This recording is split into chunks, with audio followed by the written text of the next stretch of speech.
Ça fait tellement plaisir de faire une vidéo après une victoire pareille. Très beau match du Paris FC contre Guingamp à l'extérieur. Ils sont allés chercher la victoire 1-0. Franchement, ils nous ont régalé. C'était franchement un très très beau match, même si le score c'est que 1-0. Mais le score ne reflète pas la rencontre. Il y a eu vraiment beaucoup d'actions.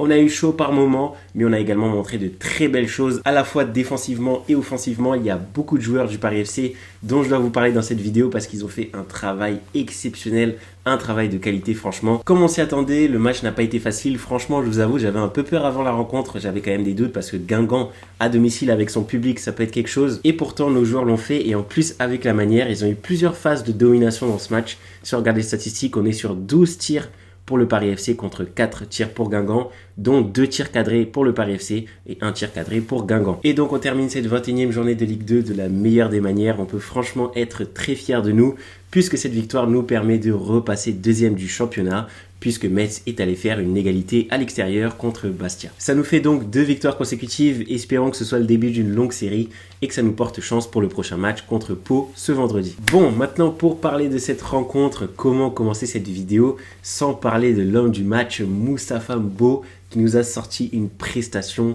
digne des grands clubs. Franchement, c'était... J'abuse peut-être, mais franchement, il m'a impressionné. Dans les vidéos précédentes, j'ai beaucoup critiqué notre défense. J'ai dit qu'on avait besoin de recrutement. En soi, on a fait une belle recrue avec Thibaut De Smet. Mais franchement, Mbo, il a fait énormément de bien dans ce match. C'est incroyable. Déjà, à la 20e minute, il nous sort un sauvetage, mais vraiment important pour ce match. Il a complètement changé la rencontre parce que Guingamp s'apprêtait à ouvrir le score. Et grâce à ce tacle dans la surface, un tacle très osé, franchement, très courageux de sa part, mais très maîtrisé en même temps. Grâce à ce tacle-là, qui peut paraître anodin, il change toute la physionomie du match. Parce que franchement, si l'équipe avait dû courir derrière le score, l'histoire aurait été différente. Je dis pas qu'on aurait nécessairement perdu, mais franchement, ça aurait été un gros coup pour le mental. Et qui sait, peut-être que ça nous aurait carrément coûté la victoire. Et dans le meilleur des cas, peut-être qu'on serait allé chercher l'égalité. Mais je vous avoue que 3 points, c'est beaucoup plus appréciable, beaucoup plus savoureux. Donc franchement, chapeau à Mbo pour ce tacle violent. En plus, il termine la rencontre sans carton. Donc en gros, le mec, il est irréprochable, quoi. Franchement, bravo à lui, c'était un très beau match de sa part. Et puisqu'on parle de Mbo, la star de ce match, c'est lui qui ouvre le score 15 minutes plus tard sur un corner. Très très belle aile de pigeon de Jean-Philippe Crasso, il faut quand même le noter. Son geste était très réussi, donc vraiment très belle passe décisive. Et Mbo, pour finir, lui qui était super bien placé, franchement bien démarqué. Il a mis une de ses patates dans les cages, le goal n'avait aucune chance. Franchement, ça peut paraître facile comme ça, mais il a quand même dû jump et donner un coup de pied comme ça. Franchement, c'était assez acrobatique, je vous assure que ça paraît simple, mais je vous dis que c'était quand même un beau geste. Donc voilà, il le savait pas encore à ce moment-là, mais c'est ce but qui nous a permis de gagner ce match. Et franchement, cette équipe fait super plaisir, il continue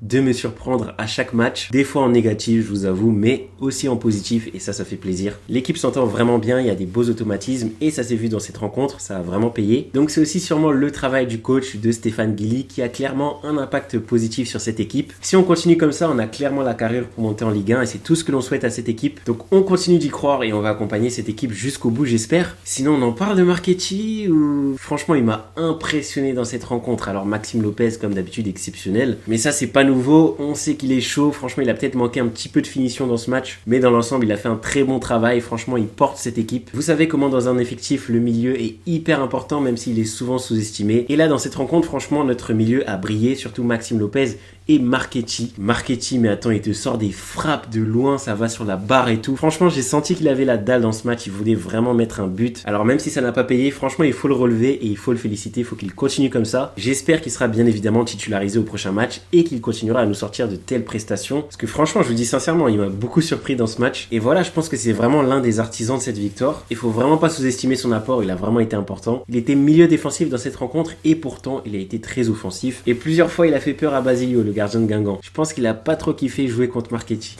Maintenant sur les ailes, on avait le frère de Maxime Lopez et Gori. Je vais dire qu'ils ont été un petit peu moins étincelants, mais quand même ils ont eu des belles phases. Ils font clairement partie de cette victoire, hein, on peut pas leur retirer ça. On va dire qu'ils ont été des bons relayeurs de ballon. Franchement, ils ont ajouté de la fluidité dans l'équipe. D'ailleurs, je l'ai pas dit, mais c'est Maxime Lopez qui a centré sur l'action du but. Franchement, c'était très bien centré et c'est ça qui a permis d'obtenir ce but, donc faut pas le sous-estimer. Mais ouais, en vrai, j'ai vu pas mal de complicité entre Julien Lopez et Marchetti. Et ce petit duo a failli payer. Franchement, à un moment, Marchetti s'est retrouvé tout seul contre le gardien. Malheureusement, il a tiré un petit peu sur le goal, donc il a pu l'arrêter facilement. Mais clairement, c'est même pas pour faire le prétentieux, mais on aurait pu aller chercher un 2-0, voire même un 3-0 si on avait eu de la chance. Clean sheet de Nkambadjo, je pense qu'il faut quand même le mentionner. Après, j'avoue, il a été quand même plutôt tranquille dans la rencontre parce que la défense a fait un très bon travail. Mais quand on a eu besoin de lui vers la fin du match, Guingamp a essayé de venir accrocher l'égalité. Il nous a sorti un très bel arrêt. Il était sur ses appuis, mais franchement, la tête était bien placée. On a failli se prendre ce but, mais merci à lui pour cet arrêt. Donc voilà, quand on a eu besoin de lui, il a répondu présent. Et franchement, ça, c'est digne d'un grand gardien. Donc comme je vous ai dit, franchement, je suis très fier de l'équipe. J'espère vraiment qu'ils vont continuer comme ça, parce que ça sent vraiment de plus en plus bon. Après, il faut relativiser quand même. Il reste 17 rencontres dans cette Ligue 2. Donc tout est encore possible. On peut même se retrouver tout en bas du classement. Donc voilà, faut quand même faire attention. Les floppers, ça existe. Tout peut encore se passer. Mais si on juge simplement ce que l'on voit sur le terrain, franchement, c'est très encourageant. J'ai toujours peur quand on joue un match à l'extérieur parce que forcément, c'est les points les plus durs à aller chercher.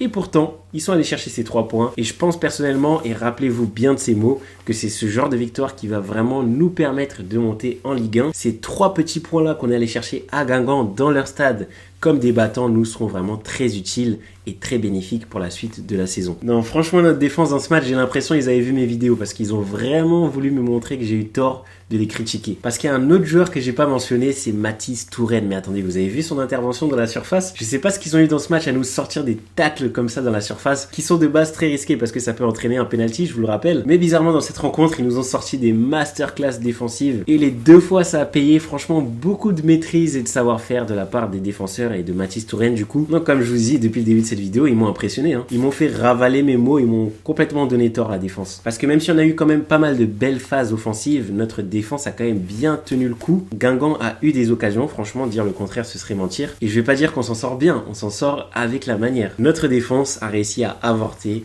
les tentatives adverses. Franchement, c'est des champions. Bravo à eux. Maintenant, avant de terminer cette vidéo, un petit point négatif. Faut quand même que je dise un petit truc négatif. On n'est pas dans le monde des bisounours, désolé. Et oui les amis, ça devait arriver. Je vais critiquer l'attaque. Non, en vrai, rien de dramatique. Par exemple, si je prends le cas de Crasso, certes, il n'a pas marqué, mais il a fait une très belle passe décisive. Il n'a pas manqué d'occasions incroyables, donc j'ai rien à lui reprocher en soi. Peut-être qu'il n'a pas créé assez d'occasions. Mais en soi, il fait pas non plus un mauvais match. Donc voilà, c'est pas vraiment sur lui sur qui j'ai envie de m'attarder. Mais plutôt sur Djico qui a été aligné tout seul en pointe dans ce match.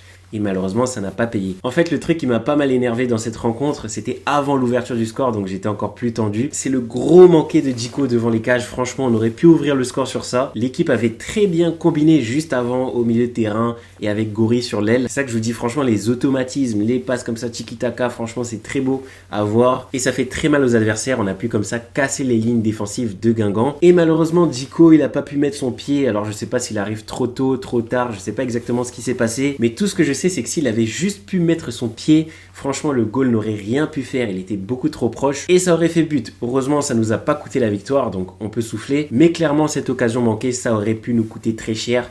Donc voilà, je voulais quand même le mentionner pour évoquer un petit peu de négatif. On va dire que c'est un axe d'amélioration pour le Paris FC et pour Djico. Mais ça n'a pas empêché nos joueurs de continuer d'avoir la dalle et d'aller chercher justement cette ouverture du score. Mais même dans l'ensemble du match, même après l'ouverture du score, ils ont gardé cette niaque, ils ont gardé cette dalle. Et ça a payé, donc voilà, bravo au Paris FC. On part avec 3 points en poche. Dites-moi dans les commentaires ce que vous avez pensé du match. Moi personnellement, je me suis régalé avec ma dose de stress bien évidemment. Si vous avez apprécié cette vidéo, n'hésitez pas à me lâcher un gros pouce bleu et à vous abonner à la chaîne si ce n'est pas déjà fait. J'essaye de vous faire une petite review après chaque match. Malheureusement, je vous avoue qu'après la défaite, la dernière fois, j'étais un petit peu trop dégoûté pour faire une vidéo. Va falloir que je sois un petit peu plus fort mentalement et que je fasse des vidéos même dans la défaite, voilà. On va dire ça, c'est mon petit reproche que je me fais à moi-même. J'avais tellement le seum, vous imaginez pas. Mais bon, maintenant, vous inquiétez pas, normalement, je serai là dans les jours de pluie, dans les beaux jours. On sera là pour faire des reviews du Paris FC. En tout cas, merci à tous pour le soutien, ça fait extrêmement plaisir. J'ai franchi la barre de 10 abonnés. Vous êtes en train de changer ma vie, vous vous rendez pas compte? Ouais, 10 abonnés, je commence à peser, hein, franchement. Je rigole, bien évidemment, avant que je me fasse insulter. C'était T3 fois et salut à tous, prenez soin de vous et bon courage contre Pau, accrochez-vous bien, j'espère qu'on va gagner.